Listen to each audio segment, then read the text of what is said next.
Welcome back to Electrolysis Unplugged. I'm Stephanie. And I'm Joanie, and this weekend we did a thing. A very big thing. We're thrilled to officially share that our abstract has been accepted for presentation at USPATH 2025. That's right. This September, we'll begin speaking at the Scientific Symposium at the Hyatt Regency Tamaya in Santa Ana Pueblo, New Mexico. Our session is on September 30th, and the topic, electrolysis as a medically necessary component of gender-affirming care, a literature review and call for standardized protocols.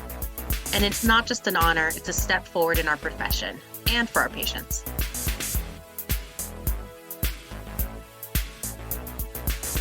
You are currently recording. Oh, you're so good at both. Like, you know, I'm too Got much that. At the end of the day. That's right. That's right.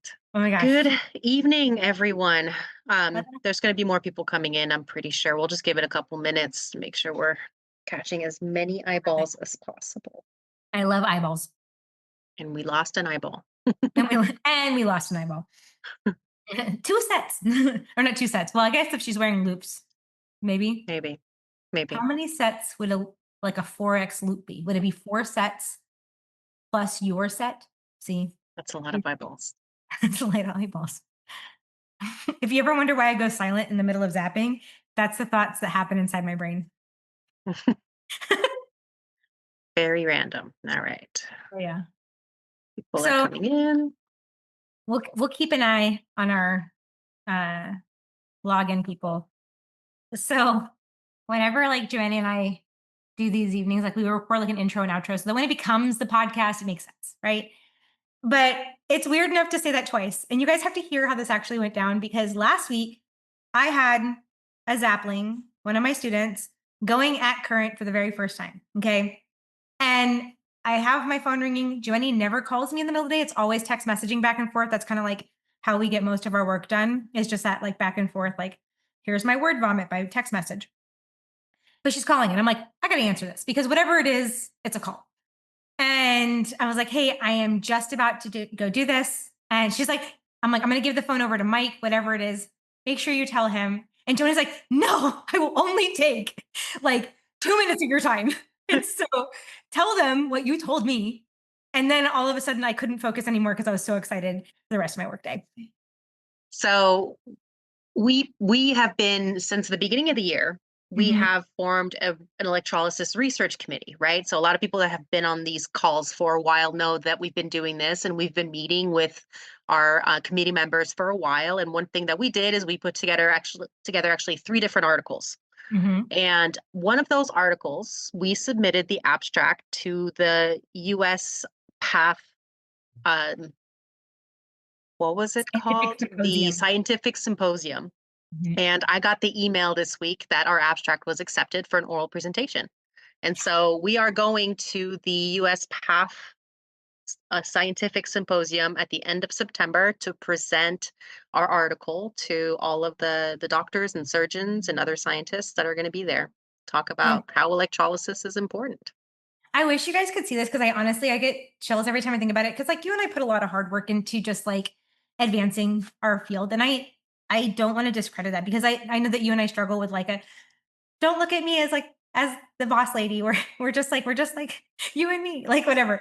But when this moment happened the other day, I was just it's kind of a good feeling, because you do a lot of stuff in your career that makes a big impact in a small area, right? So one hair follicle at a time, right?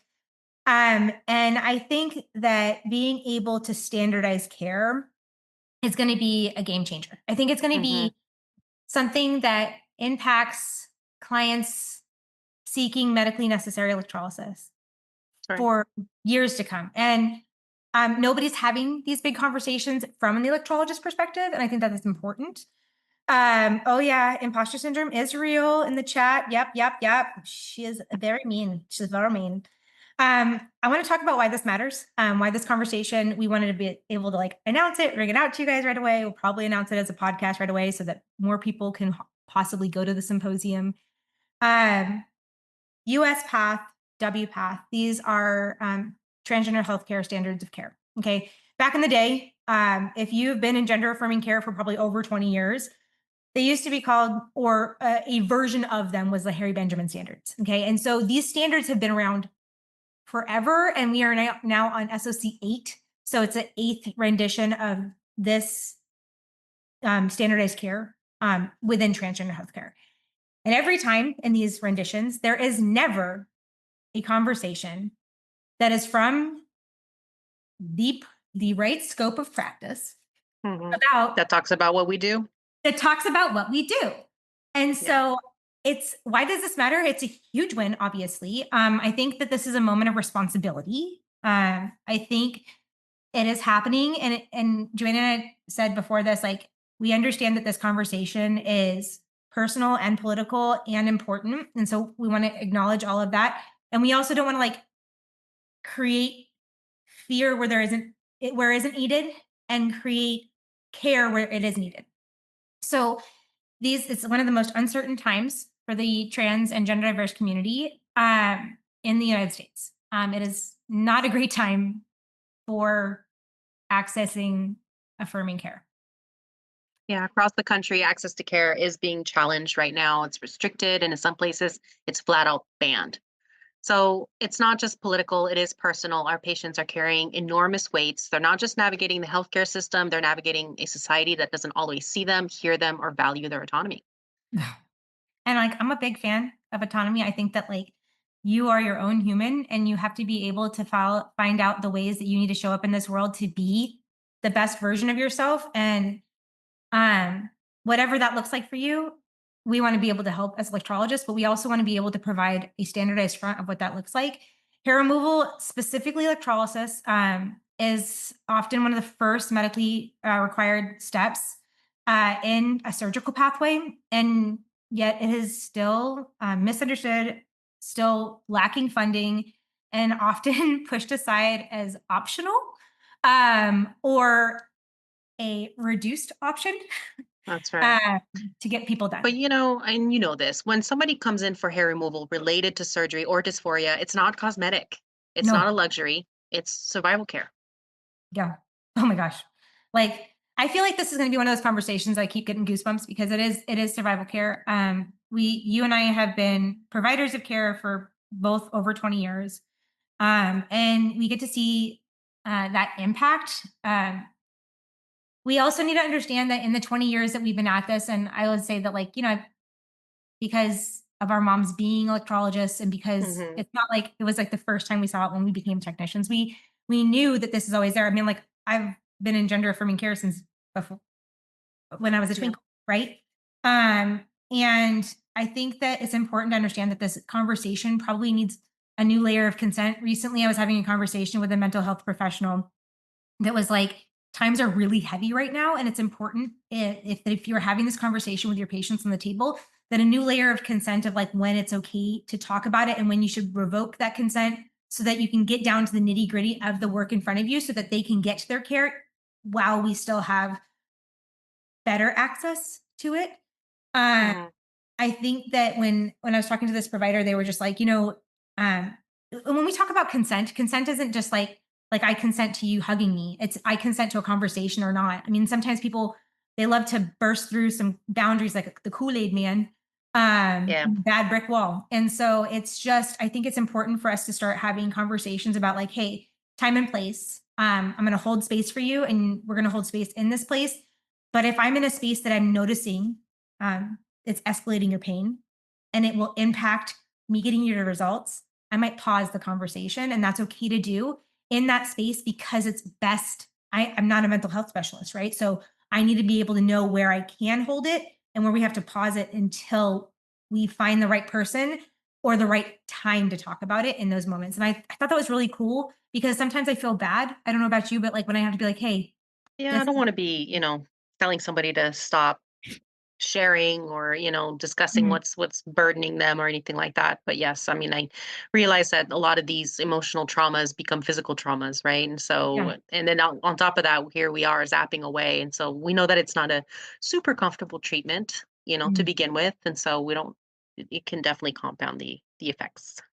Oh yeah, I mean, we've talked about this briefly in the past, but like trauma informed care is a kind of a newer conversation that we're Hmm. having as providers. But it's important to note that like you know the body hold it keeps the score as Hmm. been said. And we don't want to be adding points to that score um, from our side. We want to be able to like, kind of keep a tie in that moment Yeah, as much as we can. Um, I Let's talk definitely. about the research. Okay, Like, let's go let's into go. it. Um, so the heart of our presentation, the research that we've been doing. I'm really excited about our committee. Let's talk about what we've done so far. I mean, the abstract itself didn't happen overnight. Obviously, there's a full article that is behind that, but it was the result of months of collaborative work with our research committee, and that's through the Electrology Education Coalition. We dove deep into the literature, and we wanted to know how and if electrolysis included was being included at all in gender affirming care, and if it what did it say about what we do, what was being said out there in the medical community so that we can see where we Yeah. need to to to fill in the holes, I guess. Right. Or I mean, probably to like, even change the narrative completely, right? oh my gosh. Change the narrative, come up with some protocols, come up with a game plan. We found what we found out was validating in some spaces, Mhm. alarming in more spaces. Yeah, alarm, yeah. More often than not was the alarm, Yes, not the and unique. validate. Yes. Yeah, we did find, electrolysis still kind of reigns true as like essential for surgical prep work, whether it's for vaginoplasty or phalloplasty, um, especially with patients, folks with like light colored hair, the finer hairs, the red hairs, the white hairs, the ones that are like hormonally resistant. Mhm. That's The like where we, non-laser candidates pretty much, yeah. there was a fairly even distribution, I think, with laser, lots of comparisons to laser, and so, yeah. I mean, for a long time, if we think about it, the doctors had their money in researching it so that they can continue to do it. Yes. Um, and it's always a bummer because I always say that the best person to fire a hair removal laser Device, sure, yeah. device is the one who studied the follicle the most. Mhm. So unless you are working in hirsutism and trichosis in general, I feel like we probably need to be in this conversation. The like through like medically necessary, like it's underutilized, it's under researched. It Yeah, was out of standardized protocols altogether, which was weird, I wild. mean, that's why our title includes a call for standardized protocols. It was one major inconsistency that we uncovered. It was treatment timelines, right? So surgeons were all over the place. There was some papers that talked about removal like for 1 year, some went all the way to 3, and so there was no clinical consensus.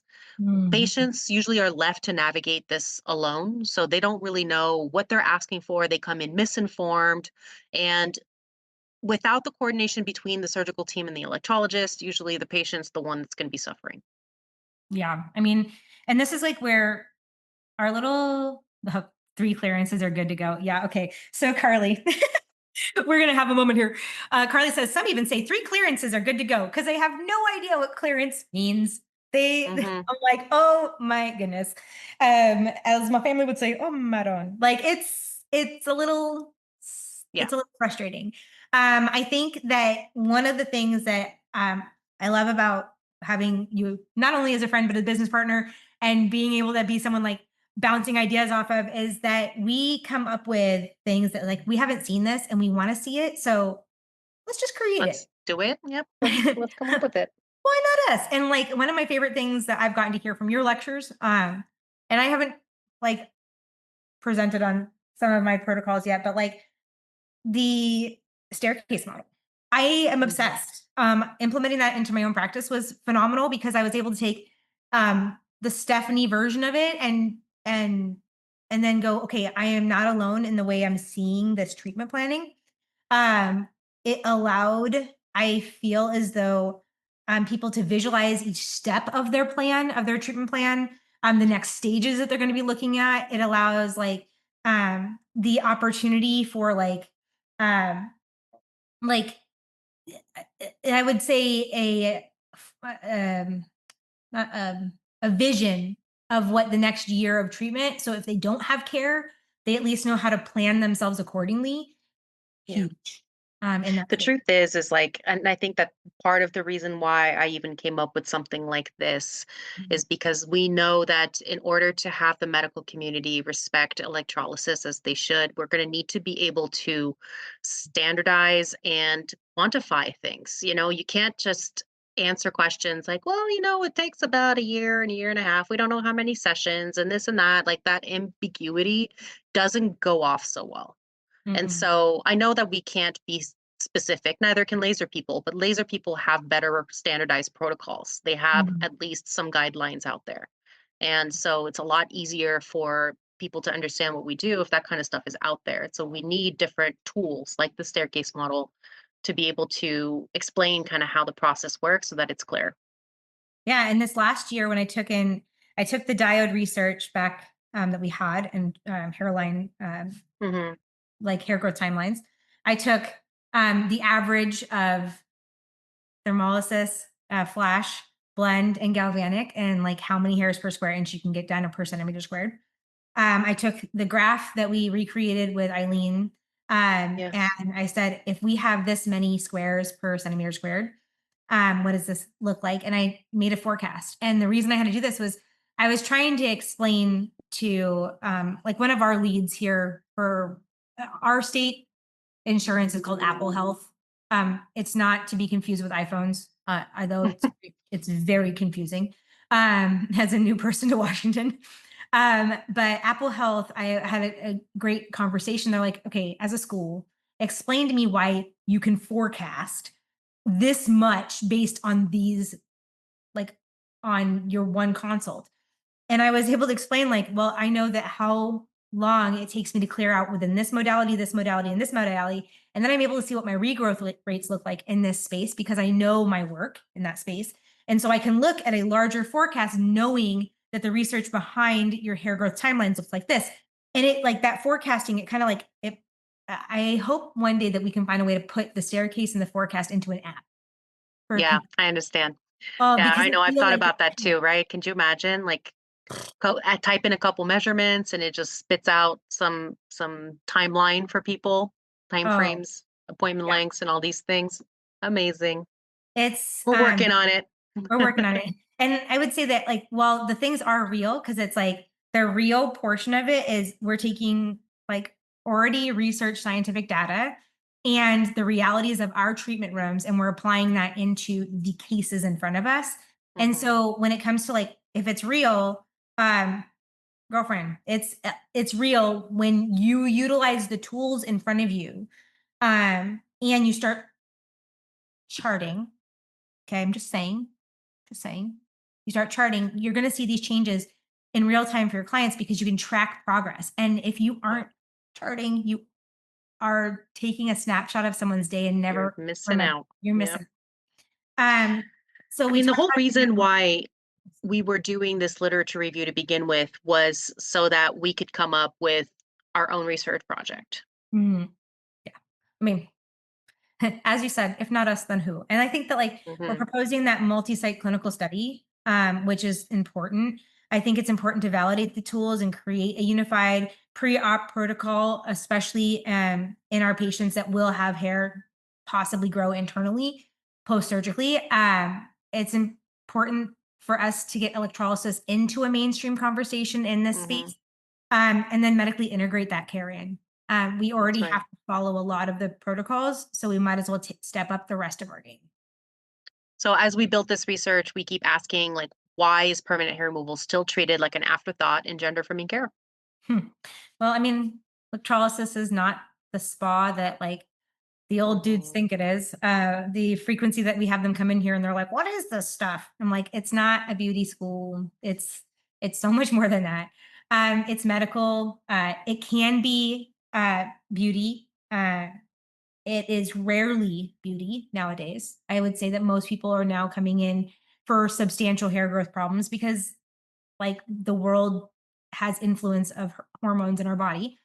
Um, I think that it's emotional labor, yes, in this space. I would say that it's important to advocate for like inclusive intake forms and trauma informed services and pronoun affirming care as a standard and not as optional.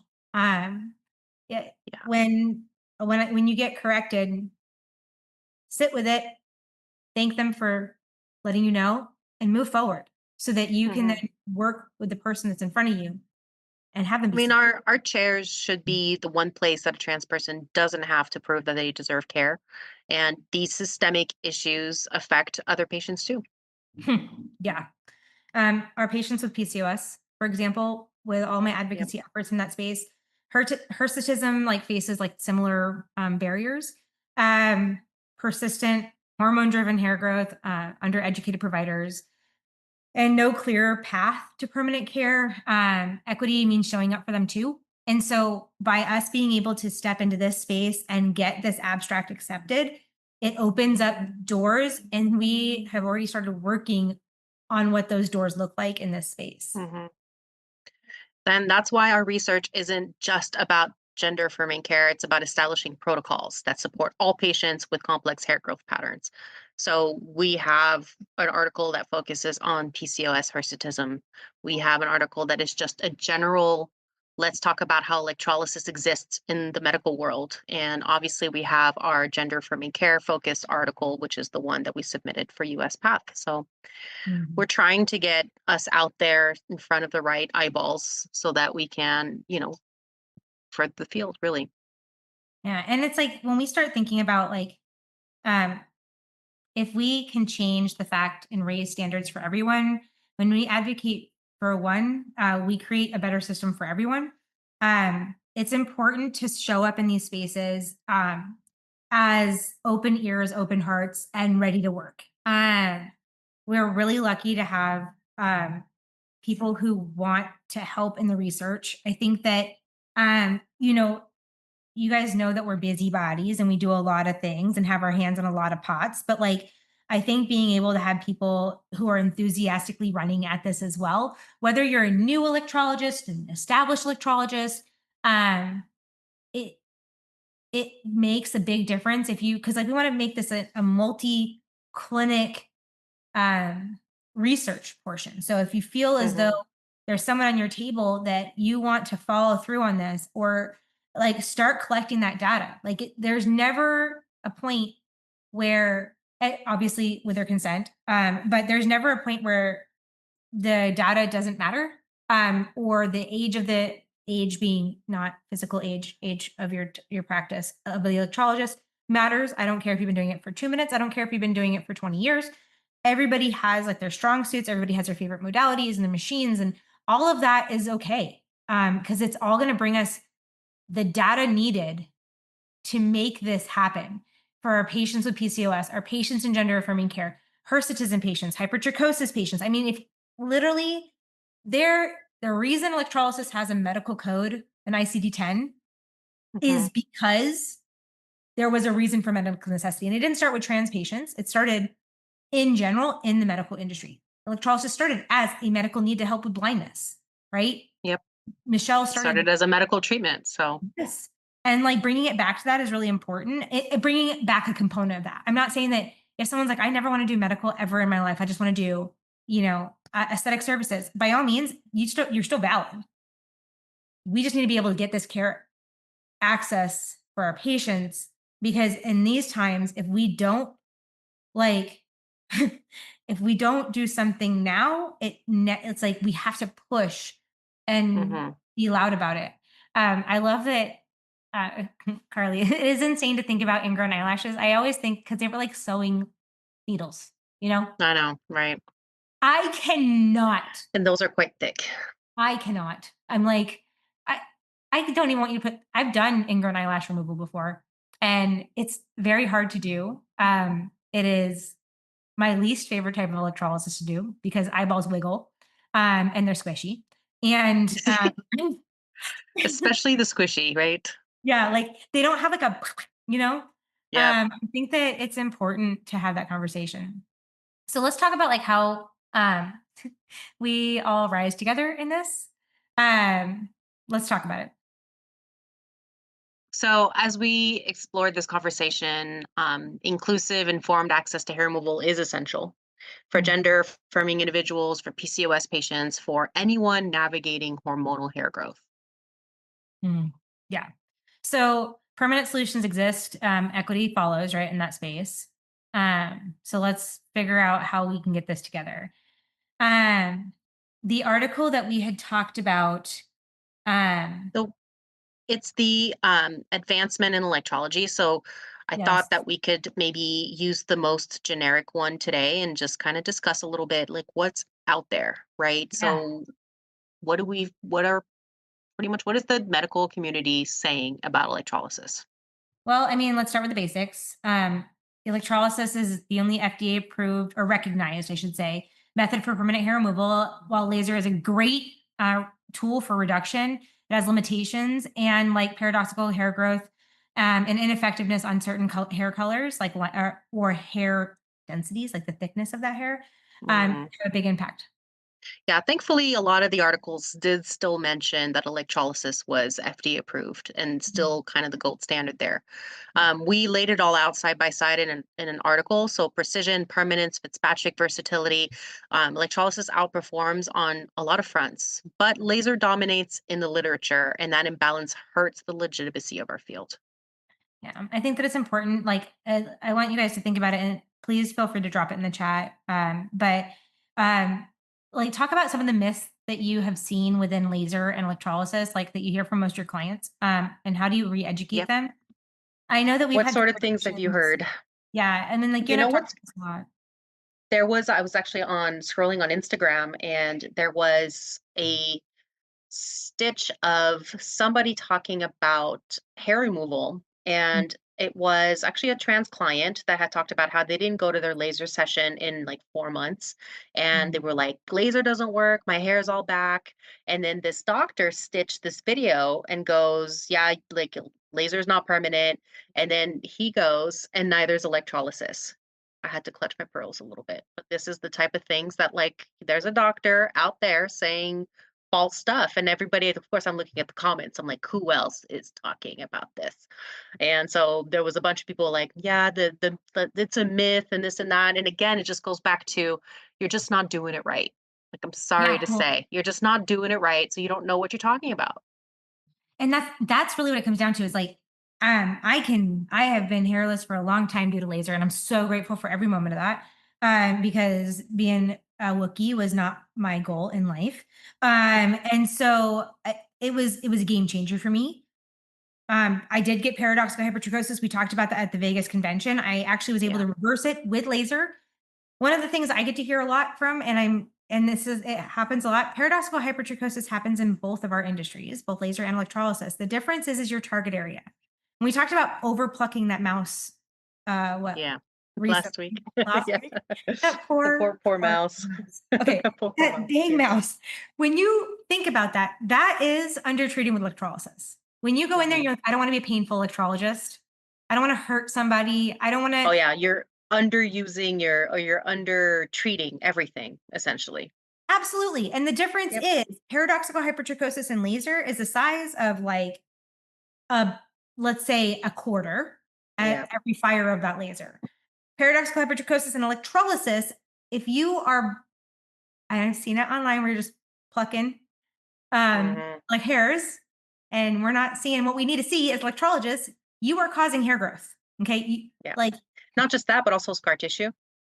yeah, friends, don't do it. Don't do it. Yeah. And so I think that that's one of the Use things I the see. intensity you need to do the job that you need to do, please. Yes. It doesn't serve you to under treat because you're so scared of hurting people. In the Mhm. end, I always think the client will be happy with the hair gone, Yeah. not with the fact that you know, tried to baby them during a session. I would rather you get to the like you cut to the chase. Get my hair off my face, What? even if it's a little bit more painful when we're actually doing the session.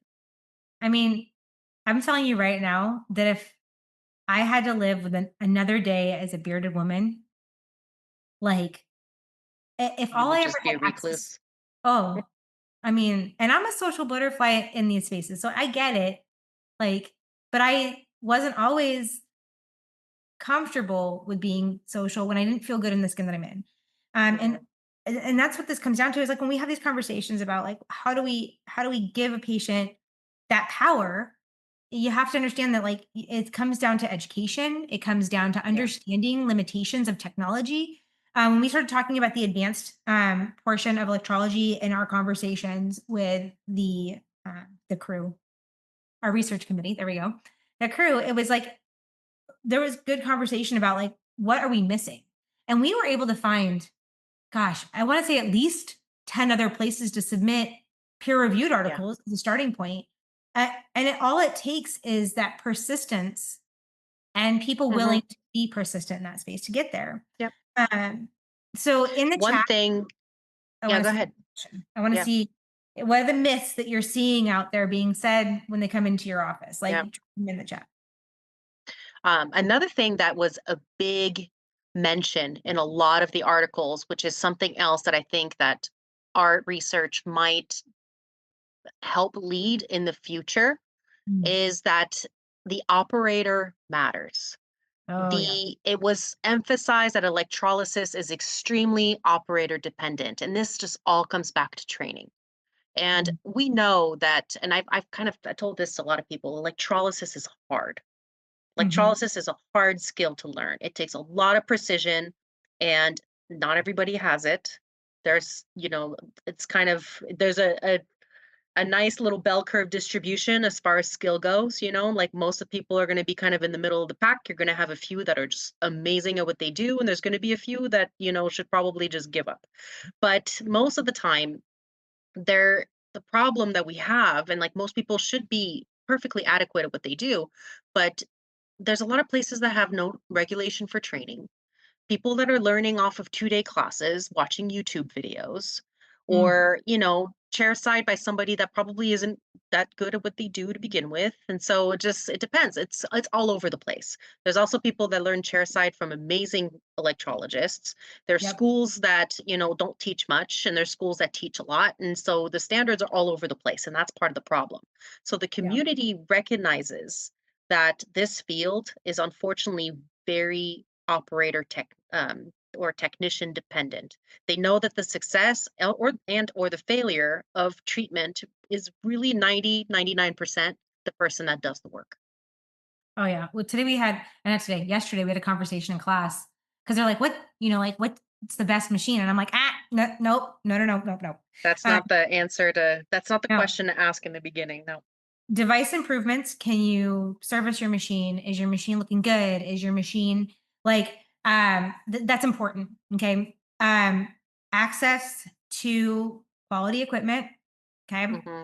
Um, Standardized things. I would not go with a person who is making one-off probes. I would go with a company that's like got machine manufacturing for that. I would at this time. And that's more because like the more, if that becomes your only thing you do in your practice, and it's not to say that because I want to see more people come up in this industry as distributors, as things that we can be able to Hmm. put in people's hands, because I think that it's about that growth in that space. Just this week, one of my students and I were both totally nerds when it comes to stuff, and he's like, "I think that I can like redo the multi-note chords." And so we start looking at it and we went on a field trip around, right? Now, once I figure out like that how that works, then I have to do the steps that are proper to make it manufactured that way, right? But it's Hmm. like it's those steps. It's like when we took away, a machine company or we took away a probe company, we took away opportunities for advancements in our devices, advancements in our equipment. Um, Understanding like when the best time is to use a certain type of tool, whether that be insulated probes or gold probes or stainless, whether that be 27 megahertz to 6.78 megahertz, or when to know how to use the tool that is in your hands. When it talks about that operator being something that matters, the Hmm. operator has to be informed of how to wield the tools that are there that have been standardized care so far. And as new things come in, you try them out. For example, I've been testing some new probes, right? Um, and trying to see if they're how the insulation is. I think that that's important there. Today, we want to shine some light on some of our amazing partners who are helping shape the future of electrology education, services, distribution, and so much more. We're thrilled to have such amazing partners and supporters. Whether you're just starting out or a seasoned professional, these vendors and schools have what you need to succeed. Zapmaster Electrology is located in the Pacific Northwest in Centralia, Washington. Stephanie Shields and her Zaplings lead the charge with award-winning education. Whether you're just starting out or looking to deepen your expertise, Zapmaster offers hands-on training, online theory courses, and so much more. And don't forget their distribution center. Led by Michael Shields, this is your one-stop shop for high-quality tools, products in electrology, aesthetics, laser hair removal, and so much more. Ready to enhance your practice? Visit thezapmaster.com.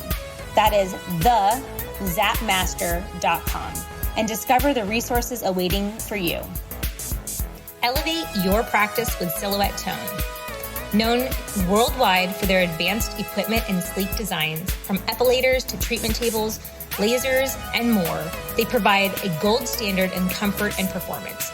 Your clients deserve the best, and the Silhouette Tone delivers. Head over to silhouettetone.us to learn more. That's Silhouette Tone, SILHOUETTONE.US to learn more. The North American distributor of ballet needles and Instantronics is none other than Synoptic Products. Every electrologist knows that precision matters.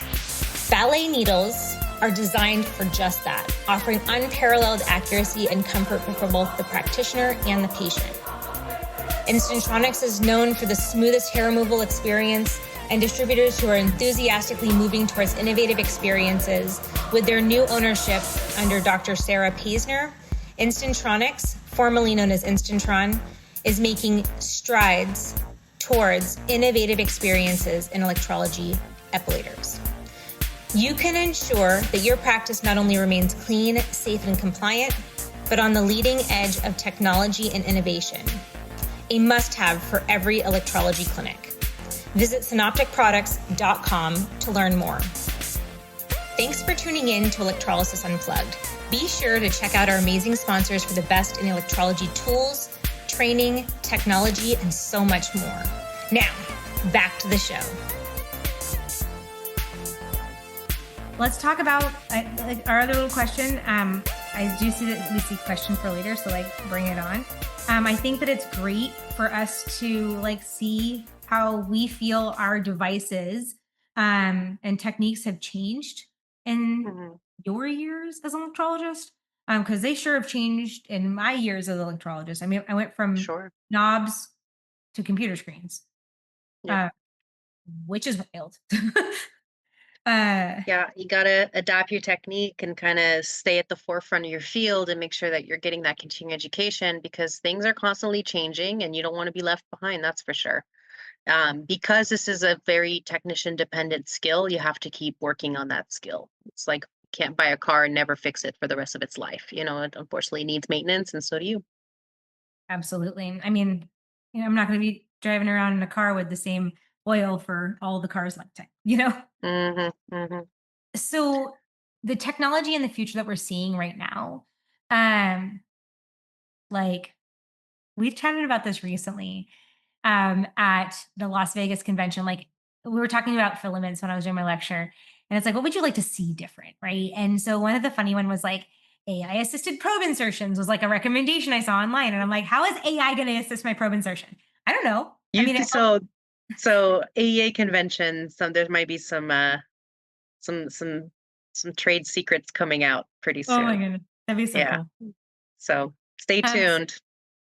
I'm bummed I won't be able to make it this year, but with us going to USPATH, I was my students will absolutely take me out at the kneecaps if I take any more time off. And I'm I'm going to the convention. We're no, you're not. I'm trying to get to my goals. I think that the smarter calibration of machines, the real-time feedback and stuff. I think that there's it's not everything we watch in Star Trek has, from Next Generation and the earlier original, it's all on our cell phone now, and I think that that's wild when you really think about it, and we can see that in electrology happening in real time. So cool. Yeah.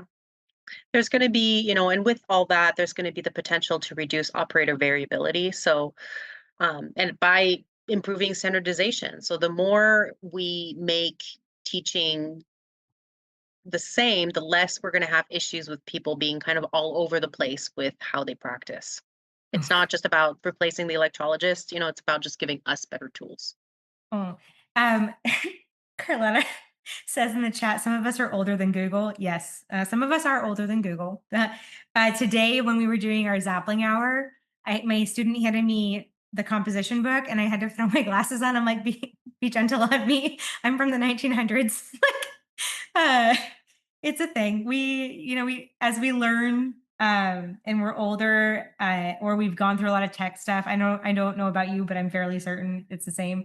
Like being the oldest person in your household that was young, that could learn the computer fast, was a fun technique to show the rest of the family.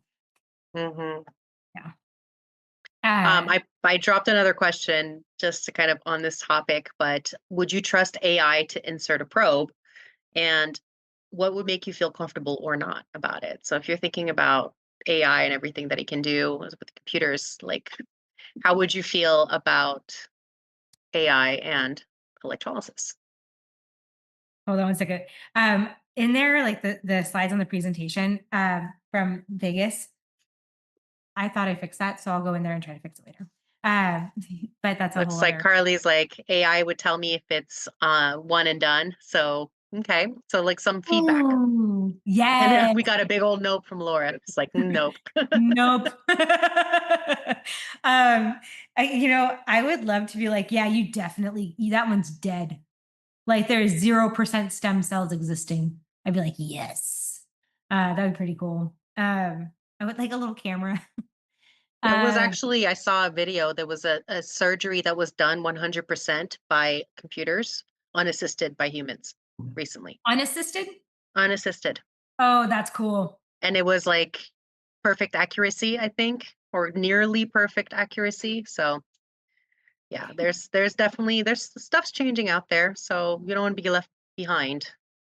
You know, as someone that with a history background, what I will say is the amount of change that has happened since, like, let's say 1900, how fast we have adapted and grown into some crazy technologies that would seem like witchcraft in the past is pretty cool. I like to nerd out on that a lot when I'm watching Mhm. my documentaries. Um, Extension done by machine. Ooh, So I like plugs or yeah, eyelash extension. Oh, is it for like people doing the Yeah, the fluffy lashes, the and they yeah. had that machine mm, doing really fast. I'm sure it's AI assisted, but it looks so scary. oh my gosh. Let's I see can if just it's imagine yeah, like, then maybe I should the send that IG electrolysis would be video. done. yeah, Yeah. I would love to That'd see be it. crazy. That'd be kind of So cool. then I know, right? So the Mhm. next segment of the article kind of dove into hormonal hair growth and chronic conditions. And so that's Mhm. actually going to be my topic, by the way, next month. It's coming up real soon. Yeah, like So 3 we're weeks. going to get into chronic conditions for sure. But clients with PCOS, hirsutism, hypertrichosis are often let down by therapeutic methods or laser. Electrolysis shines here. So it's precise, it's effective on any hair color. It doesn't depend on melanin. All of Mhm. these things mean that electrolysis is really the golden standard when it comes to a lot of different situations, hair issues and the like. Absolutely. We included the international PCOS guidelines that name electrolysis as valid intervention. Those guidelines, the 2023 guidelines, that was the first time that many um, medical professionals came together. That was the first time we had something similar to the WPATH standards. It was like, Yeah. and to be present in that meeting, like as a patient with PCOS, there has been a lot of times in my life where I lacked hope in people understanding polycystic ovarian syndrome. And there's a lot Yeah. of times where it's like when you finally have enough people to show up in a room and talk about it, it changes something. And that's, I think, what will happen with us talking at USPATH is if you put enough people in a room saying, this is an important conversation. I don't care that it's a short, like presentation. I want you to hear why it's important, and why we need to stand up and be better for our people. So I think that having stuff like the PCOS guidelines that name electrolysis as that was so incredible. Access is still a huge issue. Like, we are able to get PCOS covered here in Washington State when there's a score of hirsutism of 8 or more on any given zone or zones. And so we're still faced with that. Getting access to that care means you have to get to a deductible, right? Because here in the States, that's something that we encounter frequently. And so while we can get access to care, not everybody can go after that care because they don't have enough care elsewhere to hit their deductible. And so I always tell people, if this is the year to take care of all of your medical, okay, so that you can access those benefits and lean in on it. It's still the issue. It's not routinely offered in endocrinology or dermatology settings. They're horrible about referring it, and they're horrible about putting electrologists in their practice. They're putting lasers in their practice, but they're not putting electrologists in there. It needs to change. Right. I dropped another question in the chat. So, what do you wish medical providers better understood about electrolysis? I mean, a No. lot of it we've talked about it all of the beginning of this meeting, but about understanding treatment timelines and treatment frequency and how treatment progress works is a big one. Hmm. Yeah. I think that talking about having the consensus get larger on like how things go wrong or what's happening in that setting and how we can prevent those things. I think that we need to research more into the parameters, and not by parameters, just by levels, but an understanding of how those levels play in the scenario. I always tell my students that you need to go in there like a detective. The evidence is presented to you, and then you need to figure out what the crime was, right? And so if if you walk into a situation, when we talk about parameters and combinations and protocols that we're setting, what research does in these spaces is it creates the evidence needed to then have protocols set, because you have enough of that present that you're able to move forward. Huge help.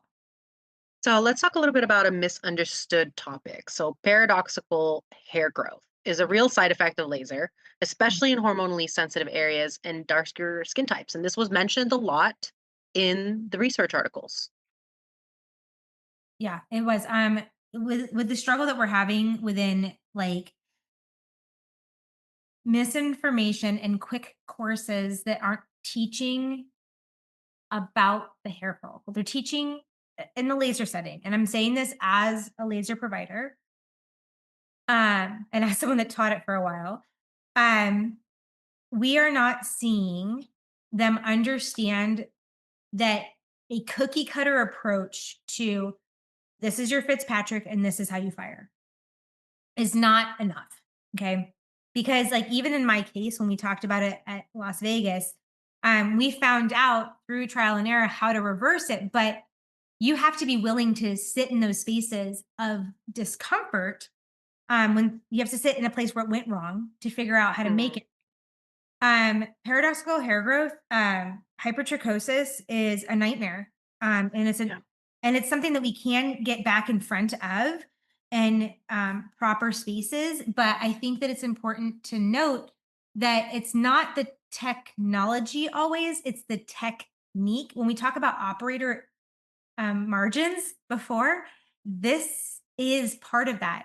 In the laser sphere, there is not protocols for paradoxical hypertrichosis that's been set by education standards. It's set by technicians reversing it in real time. So I think that if we can get used to how to spot when it's happened and then say, okay, it's happened, how do I reverse this? How do I shrink everything back down so that makes my job easier with any residual electrolysis that has to be done? There is a question in the chat that says, when treating a mix of anagen and telogen hair, oh, I see you answered it. I'll go ahead and read it just out loud. Telogen hair seems to feel it popped out and they're not ready, like really treated properly. They seem to be shallow, so they worry about over treating the skin.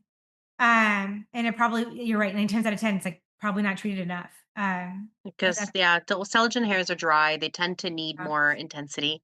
yeah, And a lot of it is just going to be about accuracy of your insertion. When you don't have the moisture to carry your intensity, then you can't compensate by being like for being off a little bit.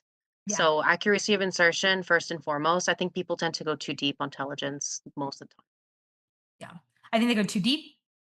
And I think when it comes to a telogen hair, you have to understand that the moisture gradient of the skin around it is important to pull in around that Mhm. area so that you can create enough steam cauterization.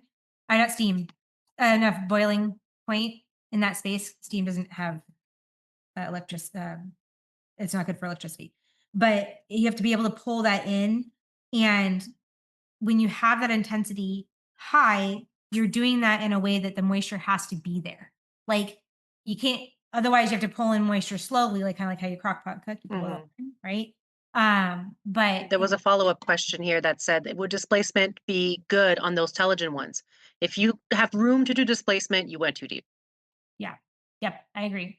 I would say that it's difficult to do displacement on intelligent hair because there's nothing to displace. Yeah, Um, you're I already mean, at the if top your of the scale. displacement is like circular, Sure.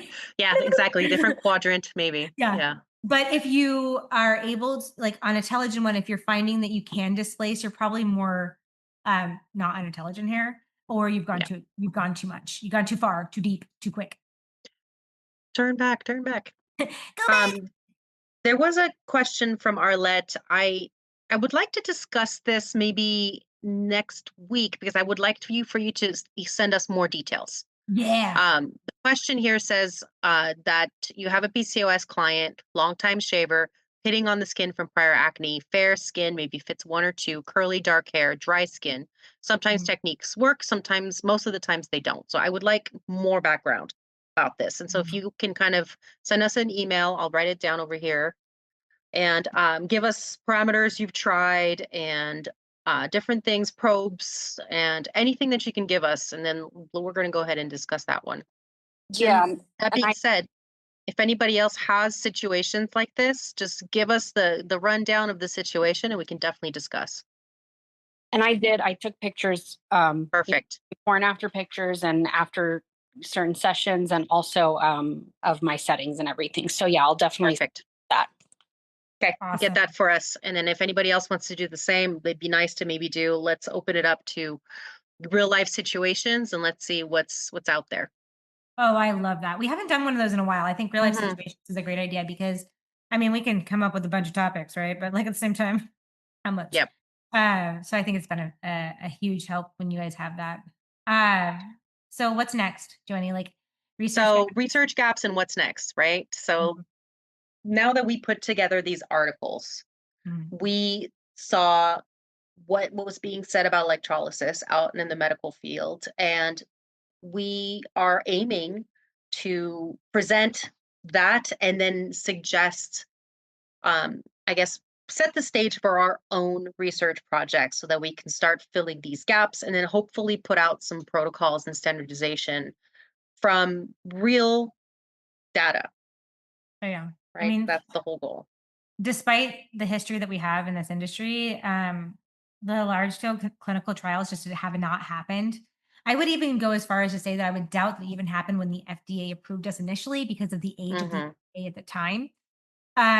I think the multi-site study, having it in all areas of the globe, not just the Yeah. US. I think it's huge, especially when it comes to trying to figure out what is out there education wise.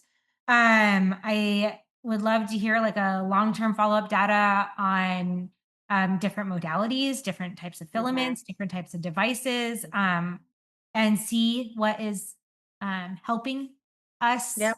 lean into it a little bit more. I think that that's stuff that would be beautiful. Yeah, so we kind of have been another thing that our research committee is doing is we're putting together all of these different things that we're planning to look at And hopefully at some point we're going to be at the recruitment of these different centers, and that's kind of open to everybody. But we want a lot of different offices, lots from everywhere, all modalities, all probes, all machines, and just people that are going to be willing to start collecting data for us. Very That's on. really what's next. If you were part of the research team, like what would you want to this is like totally for the chat. What would you want to have studied? What is the thing that you feel is missing?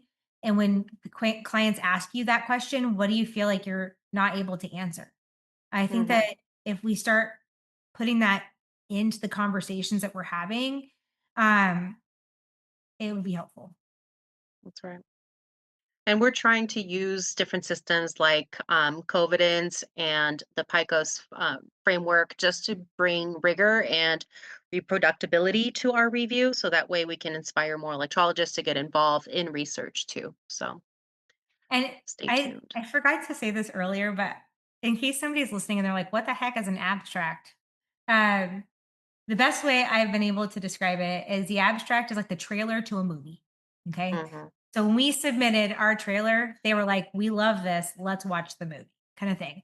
And that's kind of where we want to see this. So make it happen. Like, um, I would say that when you're putting together articles, when you're working on stuff like abstracts and research projects and working more on the advancement through education and um, all the things that Giovanni and I tend to be a little bit involved in, uh, there is not a question that shouldn't be included in asking. There is not an article that is not important enough for us to review. If you come across an article and you're like, I wonder if they've seen this, send it in. We might have and we might not have, right? Um, Hmm. I think that like, I know I was like super stoked at the beginning, and I'm still super stoked. Like the other day when you called me, and I was like, holy moly, it is like 2020 realization 2025. Hmm. Like, and I used to tell people all the time, like, you can grow a dream at like a minute at a time, you can grow a dream a month at a time, but it usually requires like the same framework that we put into our treatment plans with our patients, we put into like our excitement and vigor towards this. Like we put it in there because we understand that if we're asking that question and we're the experts, right? Yeah. Like, what are the patients asking? And we all have heard that patient that's like, does it even work? No. Yeah, Yeah. for sure. Last week we had because I have the museum, right? And I have my museum public facing, which means that when you walk up to my front doors, you see a snapshot of the museum. And then when you walk in the door, bam, museum. Okay. Um, can't wait for like one day when I have a big old facility and I can put it all like lit well and that kind of stuff. But I always get the old guys that walk in the door and they're like, what is this place? And they always have it is the same dude. I am convinced Just he is clones of themselves. 65 to 75 years old and he has ear hair and he's asking me what my machines do. And every time like last week we had a guy that's like, what is this like snake oil? He called them like, I want to say he called them whack machines or something like that. It was like something like he thought they were all fake. And I was like, dude, this, first of all, you just walked into my business and you just asked me if I'm selling snake oil. So Yeah, right. But at the same The time, it gives an nerve. opportunity to open conversation because his wife that walked in with him is probably like, I've heard of this before. yes. And he's over here oblivious. And it shouldn't be Hmm. something that people are oblivious to. It should be something that people understand and know that this is a solution that people are accessing all the time, whether it's gender affirming care, whether it's PCOS, whether it's hirsutism, whatever the reason. You need to get annoying and loud about talking about the industry because those protocols that we're trying to find don't exist if they don't think we exist. Yeah. Yeah. So that's All right. my soapbox. Well, for next week, send us your real life tricky cases, include all the details, and we can definitely let's open up the floor to everybody's situations and let's talk about it. Yes. You would send them into the email. So where do you send You can it? do the email, you can do the discussion post in the portal for mentorship hour also. So either of those come to the email. So, and we have a special little folder where we drop anything that could or should be mentorship hour stuff. Yeah, absolutely. Well, until next week. That's right. Thank you, everyone. Thank you. Thank you. See you guys soon. And we'll see our research committee, tomorrow? Right? Tomorrow morning. Tomorrow morning. Yay. All right. Bye, guys. Follow us at Electrology Coalition for updates. And if you've got a story about how electrology changed your life, we'd love to feature you on a future episode. Come find us at USPATH this fall. And until then, let's make history one follicle at a time. Bye. Bye, Felicia.